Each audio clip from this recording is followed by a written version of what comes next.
In this session, we will be exploring into the political ideas of Prakash Narayan, about which we have touched upon in the earlier session, but it needs a bit more deeper look into it, particularly into his concept of total revolution. The concept of total revolution can fairly be said to be the most important theoretical contribution of Prakash Narayan, the body of Indian political thought. And it is not just theoretical, not just philosophical, but also represented the total culmination, the total condensation of Prakash's political ideas and experiences of working in Indian political system. In his ideas on total revolution, we can find Prakash at his quintessential best. Prakash first talked about or first brought the term total revolution into publicity, into circulation, in an address in 1969 to the National Conference on Voluntary Agencies. It was held in New Delhi in 1969. And here he observed that, and I quote, "I find that the people are losing hope and they feel that nothing will come out of any government. Therefore I say, what India needs today on our political agenda is non-violent social revolution. Otherwise, violence will grow." Subsequently, in an article written in the Times of London in October 1969, Prakash used the term total revolution. Now, before we look into the detailed schema of total revolution as proposed by Prakash, what did the term total refer to in his idea of total revolution? A revolution would be total revolution if it has on its agenda the welfare of all the people. So the concept total was in two senses: quantitative, that it should include all the Indians, mostly those who are really facing difficulties in their lives, and it was also total qualitatively, that it should touch upon all sides of human life. It should improve all aspects of human life. The concretization of the total revolution concept first came in 1974 in the struggle of Bihar students.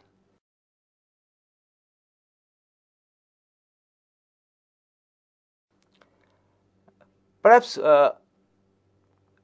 one can remember, and I was also touched upon that in the earlier session, that from 1974 onwards,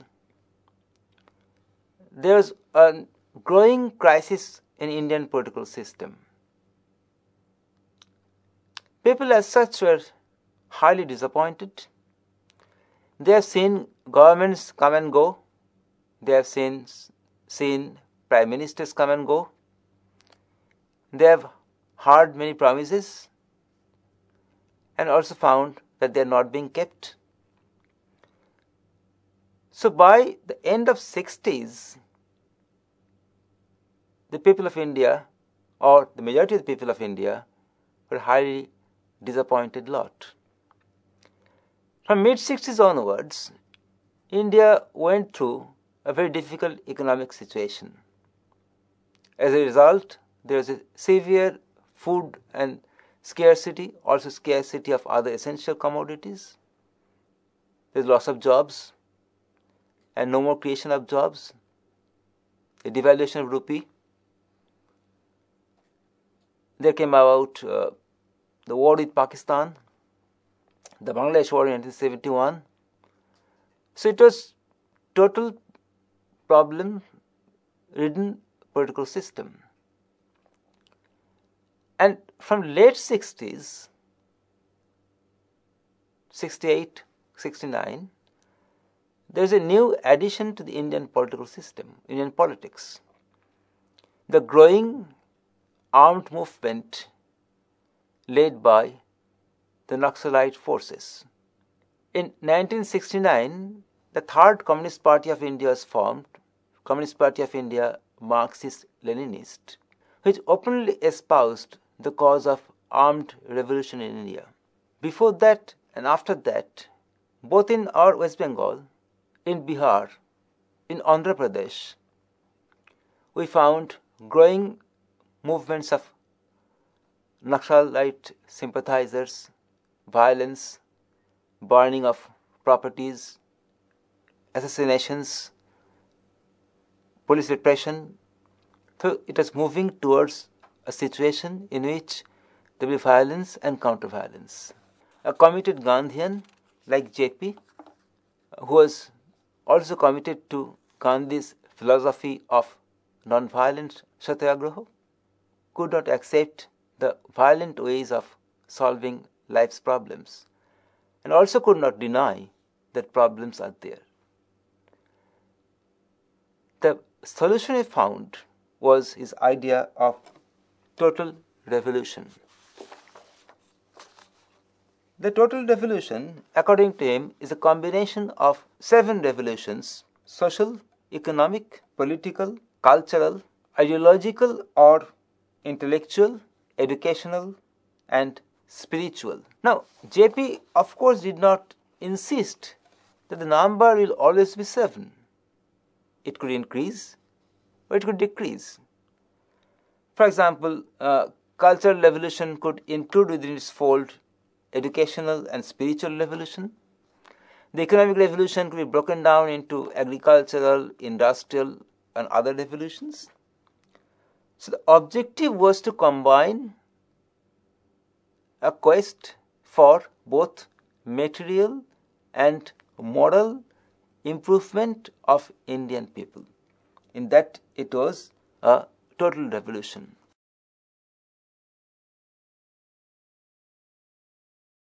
We'll look into or touch upon some of the important features of his idea of total revolution. First was economic revolution. In the economic revolution, the major aim would be to reduce significantly the grossly disproportionate income inequality that was in existence in Indian society for a long time. Successive governments have supposedly undertaken measures to reduce this economic inequality. One can very well remember in this connection the much publicized 20-point poverty alleviation program initiated by Srimati Indira Gandhi as the Prime Minister of India, popularly known as Garibi Hatao. But still then there is Garibi, still then there are Garibs, and nothing has happened. So for that, there is a need for economic revolution, which would guarantee full employment and provision for need-based wages. Wages not with profit in mind, but wages based on need. There is a need for planning from below. All the economic plannings were done from top, centralized planning, which could not be aware of the needs of local people. So there should be planning from below, the first time put into practice by the Kerala government. There should be rural industrialization.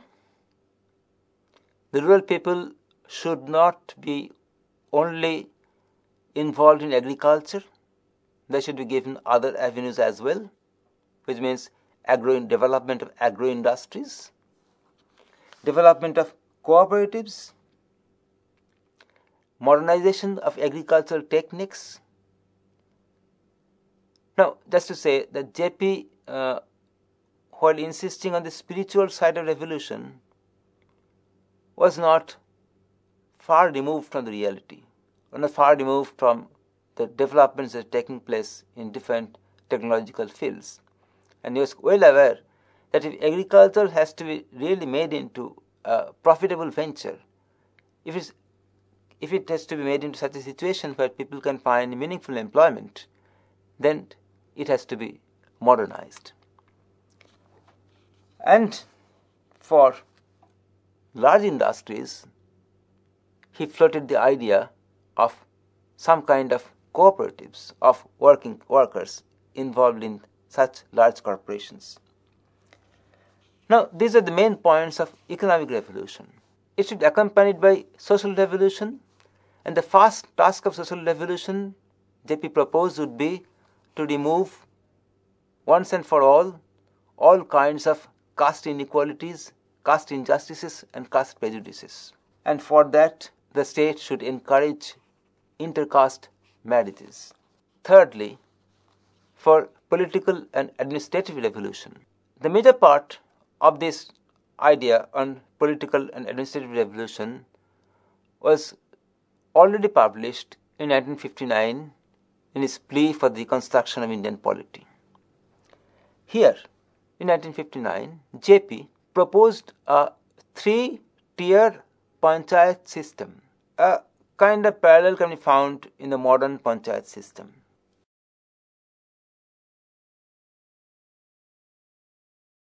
Combined with this, in his political and administrative revolution, JP had very concrete ideas that there should not be more than 2 terms for any political functionary, not more than 2 terms. Secondly, only such people would be recommended to be candidates who are liked by the people for their experience, for their relationship with the people, for their nature, for their honesty, their sincerity, and all that. For election, JP suggested a combination of 2 systems. There are 2 major variants of electoral system, one which we have in our country, which is called first past the post system. And also you can see another system called proportional representation, which you can find in the election of the President of India. So he recommended a judicious mixture of both the systems. He also suggested that the government should form laws against defection, and the laws came later on. He suggested that there should be a system of recalling legislators. Legislators who has once been elected are there for 5 years. And in these 5 years, they may not do anything. In these 5 years, they may go against the mandate they received from the people. So the people feel that they are no longer fit to be a member of the legislature, they should be recalled. And such a system had long been in existence in Switzerland. One thing which he suggested as part of his political administrative revolution was that the forces of law and order, the army and the police, should not pay blind obedience to their political masters, to the government. They should act according to their conscience. Now, this could be a point of contention. If it's really so that the police and the military should act according to the conscience and not according to the orders received from the persons who can legitimately give them orders, there can be some kind of an instability. But one must remember in this connection that when there is a strong movement going against Indira Gandhi and the central government was using police to brutally suppress democratic movements, Jaya Prakash issued an appeal to the members of the police force not to heed to any order but to act according to their conscience. And this was interpreted as a call for rebellion. This is interpreted as an act of treason, which strengthened the hands of Mrs. Indira Gandhi and she could call for an internal emergency. But JP, in his proposed total revolution ideas, stuck to this point.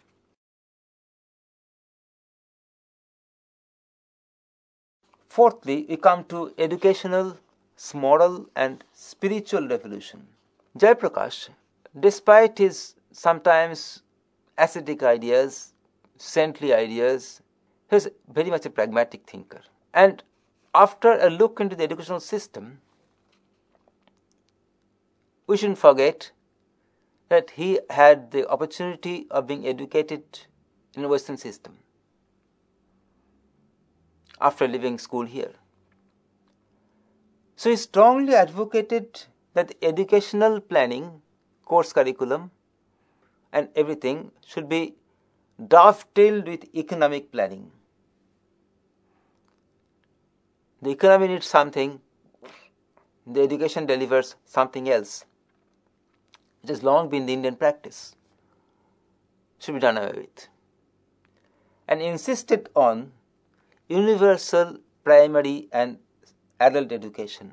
So there are two aspects to it. Making education really relevant, making education a system through which a person can acquire his capabilities, can easily move into the economic field, as well as education for those who had the misfortune of being denied the education previously, adult education.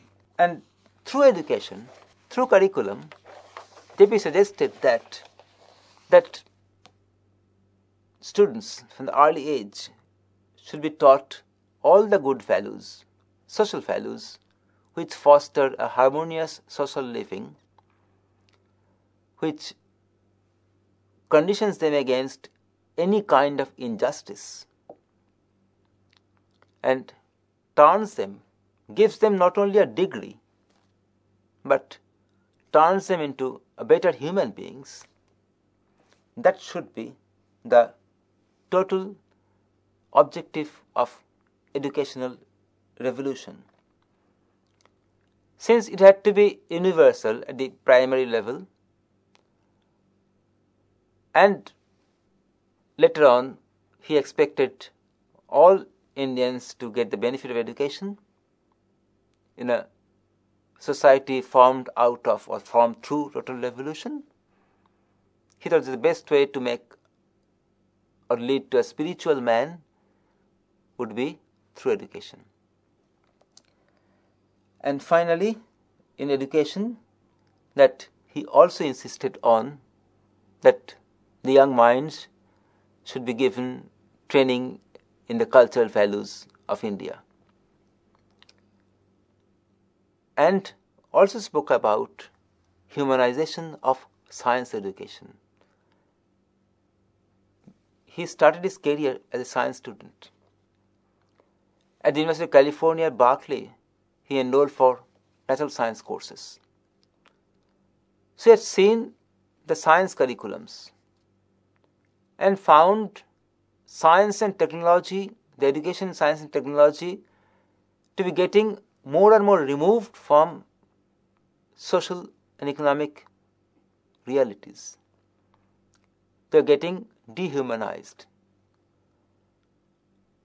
perhaps in the name of pure science or in the name of technology. And he thought that science should be humanized in that sense. So all these, economic revolution coupled with social revolution, topped up with political and administrative revolution, and the ground of which is prepared through educational, spiritual and cultural revolution, in totality, according to JP, would ultimately produce the India he was always dreaming about. Now, what should be the methodology of total revolution?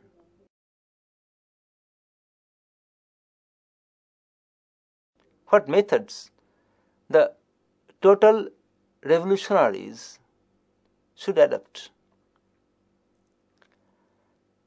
We shouldn't forget that the ideas came in 19 1974. He started formulating since late 1960s, 1969, and was more or less concretized in 1974. I've also just mentioned that this was the time when India was witnessing, after the terrorist violence of the colonial periods, another kind of terrorist violence, another kind of violent political movements, armed insurrections, which are supposed to die out with the Telangana revolt, but is again resurfaced in parts of India, in Bengal, in Bihar, and in Andhra mainly, and in some parts of Maharashtra also. And being a non-violent satyagrahist, JP could not accept this violent way of solving the problems that are facing or faced by millions of Indians. He did not deny that there are problems. So the method he suggested, the method of total revolution, would be persuasion, non-cooperation, civil disobedience, strikes, all that he has learned through his participation in the freedom struggle led by Gandhi. Gandhi's non-violent satyagraha method. And in this revolution, his main soldiers would be the young people. And in his movement, the Bihar Students' Movement, in the Gujarat Navanirman Samiti movement at the time, we found thousands of young boys and girls from schools, colleges, and universities have joined the movement. So his soldiers were the young people. The young, they were passionate. The young, they were fearless. And young, they are the future. And they should be taken away from the path of violence as proposed by the Naxalite movements, and all their energies put to constructive use in a non-violent manner, from bringing in a total and comprehensive revolutionary change in Indian economy, society, and politics. This was the idea which Jayaprakash tried to propagate through his most important, most remembered, and most discussed ideas on total revolution.